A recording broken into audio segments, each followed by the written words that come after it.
श्री शिवाय नमस्तुभ्यम। भोले बाबा की भक्ति से सिर्फ लाभ ही लाभ है और भोले बाबा की भक्ति से भोले बाबा के मंत्र का जाप सिर्फ करने से जीवन में जो भी नकारात्मक ऊर्जा होती है वह जीवन से घर से बाहर हो जाती है और जीवन में सकारात्मक ऊर्जा का संचार होता है।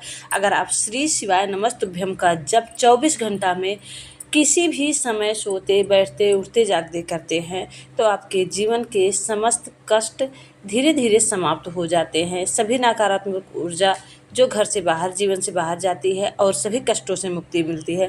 तो ऐसे ही 5 महा उपाय हम आपके लिए लेके आएंगे जो अगर आप कर सकते हैं, बहुत ईजी है, आप घर में थोड़े से समय में यह कर सकते हैं और यह उपाय अगर आप करते हैं तो महादेव की भक्ति में रहते हुए आपके कष्टों का निवारण हो सकता है। सिर्फ 5 सोमवार करके देखिए, 100% लाभ होगा। पहला उपाय, आपको प्रातःकाल उठ के 1 लोटा जल चढ़ाना है। ध्यान रहे, अगर आप तांबे के लोटे से जल चढ़ाते हैं तो आपको पूर्ण फल की प्राप्ति होती है। साथ ही उसमें थोड़ा सा गंगा जल डाल लें और शिवलिंग का जो है आप शिवलिंग पर जल चढ़ाएं 1 लोटा। उसके बाद आप तुलसी की मंजरी के साथ गंगा जल के साथ छिड़क कर तुलसी मंजरी जो अपनी मनोकामना बोलकर तुलसी मंजरी को शिवलिंग पर चढ़ा दें। बेलपत्र चढ़ाएं, बेलपत्र नहीं है तो आप सफ़ेद फूल थोड़ा सा मधु लगाकर शिवलिंग पर चढ़ाएं।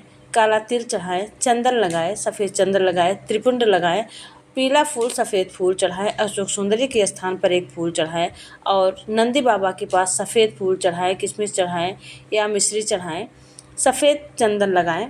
यह उपाय आप करके देखिए और ध्यान रहे, अगर आपकी बहुत बड़ी मनोकामना है तो 1 लोटा जल आप समर्पित करने के बाद दोबारा 1 लोटा जल आप अपनी मनोकामना बोलकर जो है शिव जी को समर्पित करें। जल चढ़ाते समय श्री शिवाय नमस्तुभ्यम का जप 11 बार, 21 बार, 51 बार अगर आप करते हैं, 108 बार करते हैं तो यह मनोकामना आपकी जल्द पूरी होती है कि महादेव भोले भंडारी सभी के कष्टों को हरते हैं और सभी की मनोकामनाएं पूरी करते हैं। तो इस तरह से अगर आप सोमवार के दिन 2 लोटा जल चढ़ाते हैं तांबे के पात्र से और काला तिल, चावल, अक्षत और सफ़ेद फूल चढ़ाते हैं, पीला फूल चढ़ाते हैं, त्रिपुंड लगाते हैं, साथ ही मधु चढ़ाते हैं, मधु से अभिषेक करते हैं, मधु चढ़ाते हैं, 1 फूल में मधु लगाकर समर्पित करें अपनी मनोकामना बोलकर। तो 5 सोमवार करके देखिए।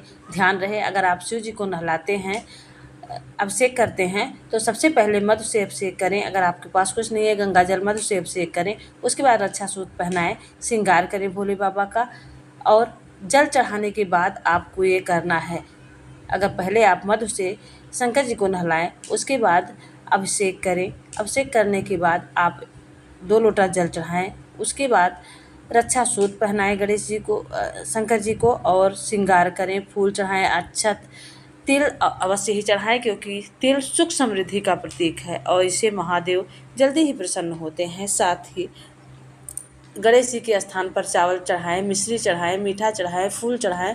गणेश जी विघ्न विनायक हैं और सभी विघ्नों को हरते हैं। साथ ही माता पार्वती का स्मरण करते हुए माता पार्वती जी का ध्यान करें और भोले शंकर के मंत्र का जप अवश्य ही करें। श्री शिवाय नमस्तुभ्यम का जप अगर आप 108 बार कर देते हैं, अब आपके आसपास शिव जी का मंदिर है तो वहाँ उपाय कर सकते हैं, पूर्ण फल की प्राप्ति होती है। अगर आपके आसपास कहीं शिव जी का मंदिर नहीं है तो अपने घर में जो छोटा सा शिवलिंग है यह उपाय आप वहीं कर सकते हैं। ध्यान रहे, अगर शिव जी को नहलाते हैं आप तो पानी तुलसी क्यारी में नहीं डालना चाहिए, किसी पौधे में डाल दीजिए। और क्योंकि अगर विष्णु भगवान को नहलाते हैं तो उसका पानी तुलसी क्यारी में डालते हैं, लेकिन अगर हम शिव जी को नहलाते हैं तो ध्यान रहे उसका पानी जो है किसी पौधे में डालना चाहिए अलग ही। छोटा सा वीडियो आपको अच्छा लगा हो तो प्लीज़ चैनल को सब्सक्राइब करें, वीडियो को लाइक करें, ज़्यादा से ज़्यादा शेयर करें और हमारे भोले की भक्ति करते रहें। हमारे चैनल एसपी भक्ति रस का रसपान करते रहें। श्री शिवाय नमस्तुभ्यम का जाप करते रहें। श्री शिवाय।